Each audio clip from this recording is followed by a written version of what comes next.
Akala mo kasing talino ka ni Albert Einstein. Tara, alamin natin yan sa 10 psychology tests para sa mga baliw.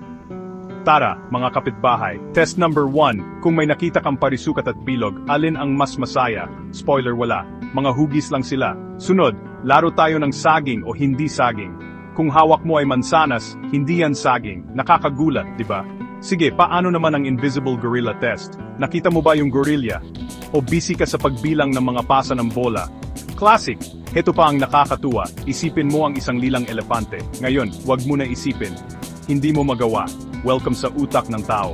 Okay, last na para sa araw na ito. Kung ang sagot mo ay oo sa tanong na, baliw ka ba? Surprise! Totoo ka sa sarili mo. At malamang, hindi ka baliw. Kaya, kamusta naman ang score mo? Henyo ka ba o swerte lang sa hula?